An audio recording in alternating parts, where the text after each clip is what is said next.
क्या हाल चाल है मित्रों, welcome back to the channel. और आज जो हम पढ़ेंगे, आज पढ़ेंगे वाइस प्रेसिडेंट के बारे में। प्रेसिडेंट के बारे में हमने पहले पढ़ लिया, फिर बाद में अगले लेक्चर में हम इनके पावर्स के बारे में पढ़ेंगे। तो चलिए आज की इस वीडियो को शुरू करते हैं।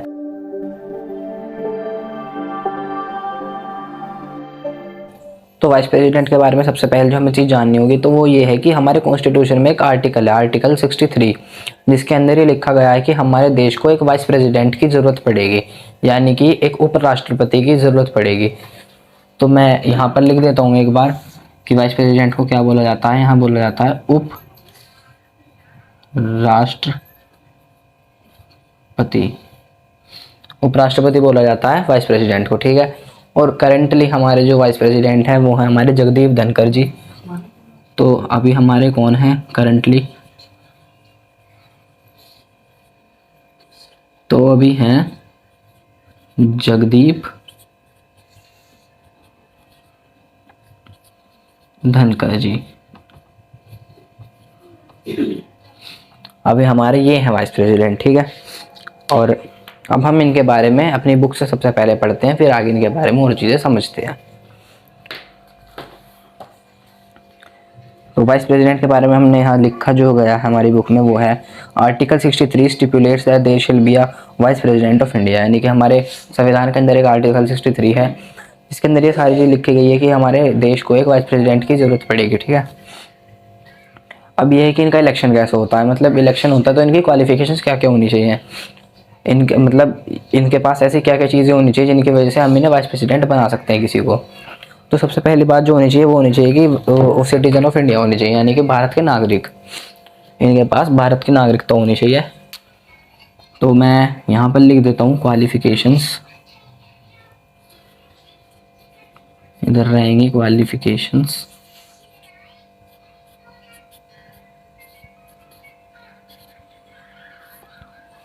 क्वालिफिकेशंस पढ़ेंगे तो सबसे पहले है citizen of India,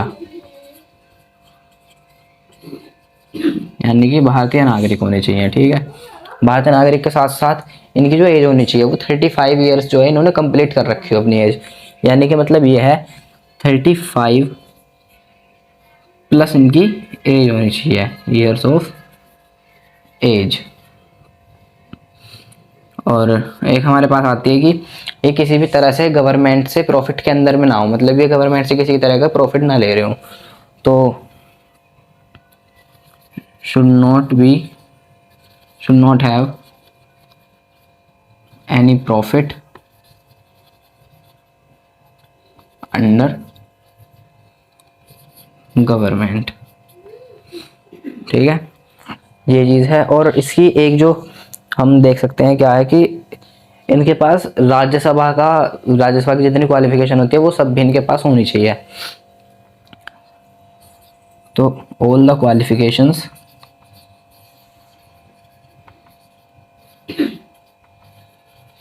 needed to be a member of Rajya Sabha. और राज्यसभा को हम एक चीज और बोलते हैं, council of states.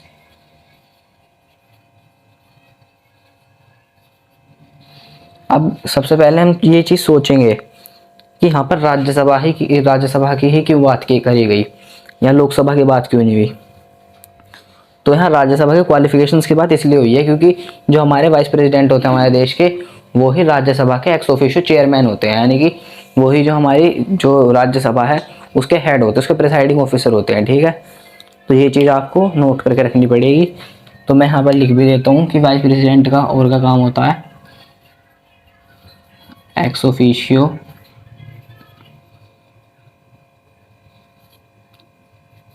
Chairman of India, sorry India नहीं, ex officio chairman of Rajya Sabha. India के तो ये वाइस प्रेसिडेंट है, ठीक है। ये हमने अभी लिखी जितनी क्वालिफिकेशंस थी जिसकी वजह से ये हमारे प्रेसिडेंट वाइस प्रेसिडेंट बन सकते थे, तो वो हमने सारी पढ़ ली है। अब क्वालिफिकेशंस के बाद जो अगली चीज़ आती है वो क्या है कि इलेक्शन कैसे होगा। तो इलेक्शन का वही हिसाब है जैसे प्रेसिडेंट का इलेक्शन होता है इलेक्टोरल कॉलेज से, वैसे ही इनका इलेक्शन भी होगा इलेक्टोरल कॉलेज से। अब इलेक्टोरल कॉलेज का क्या हिसाब होता है कि इलेक्टोरल कॉलेज के अंदर जितने भी मेंबर्स थे, इलेक्टेड मेंबर्स। मैंने पहले भी अपनी पिछले वाली वीडियो में बताया था वाइस प्रेसिडेंट का जो इलेक्शन हुआ था उसमें भी, कि जितने भी इलेक्टोरल कॉलेज के मेंबर्स होते हैं वो कौन होते हैं, इलेक्टेड मेंबर्स होते हैं, वो सारे राज्यसभा के भी और लोकसभा के भी। और इलेक्टेड मेंबर्स का हिसाब होता है कि जिन्हें हमने मतलब इलेक्ट करा हो, चुनाव में उन्हें वोट दी गई हो, नॉमिनेटेड नहीं, नॉमिनेटेड होते चुने हुए, एक तरह से कि इन इन मतलब इनको चुना जाएगा, कुछ कुछ मेंबर्स को वो रख देते हैं कि इनको चुना जाता है इनके पद के लिए, ठीक है। फिर अब आती है इनकी ओथ ऑफ ऑफिस, यानी कि अपनी जो ये शपथ लेते हैं अपने कार्यकाल को शुरू करने से पहले, वो किसके सामने लेते हैं, तो वो लेते हैं ये प्रेसिडेंट के सामने। और अगर किसी दिन मान लो प्रेसिडेंट जो उस दिन एब्सेंट है, जिस दिन इनकी शपथ लेनी है इन्हें, तो उस दिन प्रेसिडेंट की जगह कोई भी आ सकता है, जिसको भी वो अपनी अपनी जगह अपॉइंट करेंगे। प्रेसिडेंट अपनी जगह किसी को अपॉइंट कर देंगे, फिर वो उनके सामने जाके जो अपनी शपथ ले सकते हैं। फिर अब दो चीज़ें हमने पढ़ ली हैं, इलेक्शन भी पढ़ लिया और क्वालिफिकेशंस पढ़ ली। फिर आते हैं टर्म ऑफ ऑफिस। तो टर्म ऑफ ऑफिस कितनी है इनकी, 5 साल की इनकी टर्म ऑफ ऑफिस होती है। तो यहाँ पर मैं लिख भी देता हूँ एक बार, टर्म ऑफ ऑफिस। तो टर्म ऑफ ऑफिस होती है इनकी 5 ईयर्स की, 5 साल तक ये हमारे उपराष्ट्रपति रह सकते हैं। और कहीं पे अगर बीच में मेरे जो है मुँह से प्रेसिडेंट निकल जाए या राष्ट्रपति निकल जाए, तो आप लोग समझ जाना कि मैं वाइस प्रेसिडेंट की बात कर रहा हूँ, उपराष्ट्रपति की बात कर रहा हूँ, ठीक है। और अब हम ये देखते हैं कि अगर ये अपना किसी को रेजिग्नेशन देंगे तो किसे देंगे, अगर इन्हें अपने पद से हटना है तो अपना रेजिग्नेशन देंगे ये प्रेसिडेंट को, ठीक है। अब प्रेसिडेंट अपना रेजिग्नेशन किसे देता है, वाइस प्रेसिडेंट को, और वाइस प्रेसिडेंट अपना रेजिग्नेशन किसे देगा, प्रेसिडेंट को। तो यहाँ पर एक तरह का कोड डाल देता हूँ मैं, जैसे vice president, president, president, vice president. तो प्रेसिडेंट अपना रेजिग्नेशन देंगे वाइस प्रेसिडेंट को, वाइस प्रेसिडेंट अपना रेजिग्नेशन देंगे प्रेसिडेंट को। यहाँ मैं लिख देता हूँ रेजिग्नेशन। ये हिसाब समझ लो, सिस्टम है ये। फिर उसके बाद हम लोग देखते हैं कि अगर इनकी जो सीट है वाइस प्रेसिडेंट की वो कब कब खाली हो सकती है। एक तो जब हो सकती है मान लो वाइस प्रेसिडेंट की अगर डेथ हो जाती है तब उनकी सीट खाली हो जाएगी, और वाइस प्रेसिडेंट की अगर वो अपना रेजिग्नेशन दे देते हैं तब उनकी सीट खाली हो जाएगी। और यह है कि अगर उन्हें अगर इम्पीच करा गया है, यानी कि उन्हें रिमूव कर दिया गया है उनके पद से, तो तब उनकी सीट खाली हो जाएगी। फिर हम देखते हैं कि हमारे चेयरमैन ऑफ द राज्यसभा के हमारे जो चेयरमैन होते हैं, एक्स ऑफिशियो चेयरमैन जो होते हैं, वो कौन होते हैं, हमारे वाइस प्रेसिडेंट है। मैंने लिख दिया था x officio chairman of Rajya Sabha. तो इसके अंदर इनका क्या काम होता है, प्रिसाइडिंग ऑफिसर होते हैं उसके, जितनी भी मीटिंग होती है सारी यही होल्ड करते हैं उसकी, जितना पूरा बिजनेस होता है सारे नहीं कंडक्ट करना होता है, ठीक है। और इस बार मतलब जब ये वीडियो खत्म होगी उससे पहले मैं आपको कुछ इंपॉर्टेंट क्वेश्चंस बता दूंगा, 2-3 ही बस, कुछ 2-3 ही है, तो वो आ सकते हैं आपके एग्जाम में, तो आप लोग उसे देख लेना।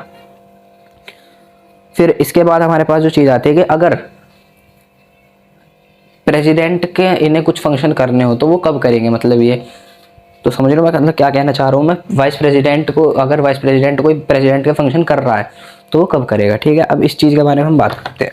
तो जो हमारे वाइस प्रेसिडेंट हैं वो प्रेसिडेंट के फंक्शंस कब करेंगे, जब मान लो प्रेसिडेंट की डेथ हो जाती है, अपनी टर्म पूरी होने से पहले प्रेसिडेंट की डेथ हो गई, तो तब ये काम कर सकते हैं प्रेसिडेंट की तरह। तो यहाँ मैं लिखूँगा टेकिंग ओवर एज प्रेसिडेंट, मतलब ये प्रेसिडेंट के रूप में हमारे देश के अंदर कब आएंगे। वाइस प्रेसिडेंट तो ये है ही, लेकिन प्रेसिडेंट के रूप में कब आएंगे, अब देखते हैं। डेथ ऑफ प्रेसिडेंट, अगर प्रेसिडेंट की डेथ हो जाती है। फिर दूसरी चीज़ होगी अगर प्रेसिडेंट को इम्पीच करा गया है, यानी कि उन्हें उनके पद से हटा दिया गया है, तो फिर उस टाइम पे कौन बनेंगे, हमारे वाइस प्रेसिडेंट प्रेसिडेंट बन जाएंगे, impeachment of president.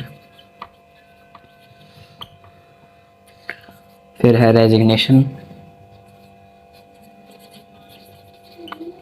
Resignation of president, president मतलब रिजाइन कर देते हैं अगर अपनी पोस्ट से।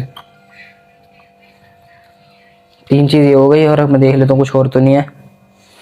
हाँ ये भी है कि अगर मान लो किसी दिन प्रेसिडेंट कोई बिजी है किसी उसे लेकर, मतलब कोई कानून के ऊपर वो फैसला नहीं बनाना चाह रहे, वो कुछ काम से किसी काम दूसरे काम में बिजी हैं, तो और वो काम जो करना है वो प्रेसिडेंट को ही करना, तो उस काम को कौन करेगा फिर? अगर प्रेसिडेंट नहीं कर रहे तो फिर वो करेंगे वाइस प्रेसिडेंट। अगर एब्सेंस है, मतलब किसी चीज़ के कारण वो एब्सेंट है किसी काम को करने के लिए, तो उसे काम कौन करेगा? वाइस प्रेसिडेंट को। एब्सेंस है या फिर वो मतलब करना नहीं चाह रहे, ऐसे बहुत सारे रीज़न हो सकते हैं, तो वाइस प्रेसिडेंट हमारे प्रेसिडेंट बन जाएंगे। तो एक तरह से वाइस प्रेसिडेंट जो है ना वो प्रेसिडेंट के एक तरह से असिस्टेंट होते हैं, एक तरह से असिस्टेंट मान लो इन्हें, ठीक है। तो बस आज के लिए इतना ही। अब मैं आपको इसके कुछ इंपॉर्टेंट क्वेश्चंस बता देता हूँ। वाइस प्रेसिडेंट के बारे में हमने बस इतना ही पढ़ना था। अब कुछ क्वेश्चंस पढ़ते हैं इसके बारे में।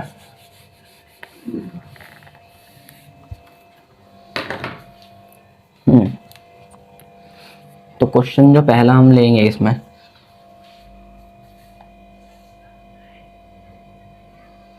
तो पहला क्वेश्चन होगा कि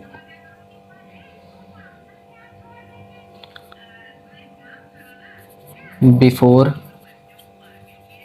whom does the vice president takes his or her oath?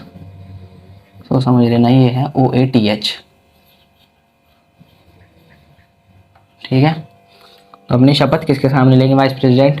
तो यहाँ हम लिखेंगे वाइस प्रेसिडेंट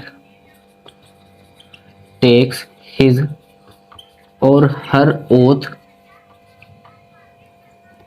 बिफोर प्रेसिडेंट, यानी कि प्रेसिडेंट के समक्ष, प्रेसिडेंट के सामने वाइस प्रेसिडेंट अपनी ओथ लेंगे। फिर अगला क्वेश्चन हम क्या ले सकते हैं? अगला क्वेश्चन ये लेंगे कि अपना रेजिग्नेशन किसे देंगे? टू होम डज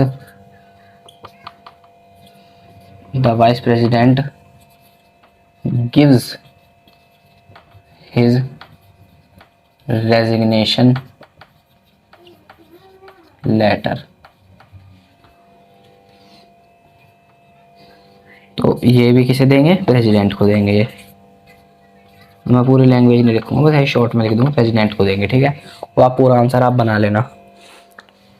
फिर उसके बाद एक क्वेश्चन मैं लूंगा अब इसमें,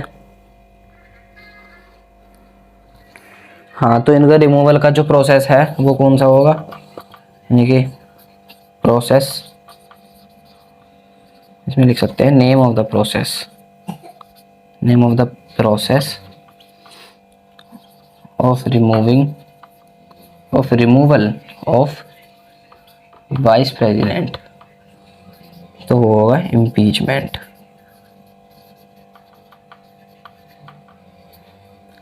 ठीक है। और कोई और क्वेश्चन देख के कोई और बन रहा है तो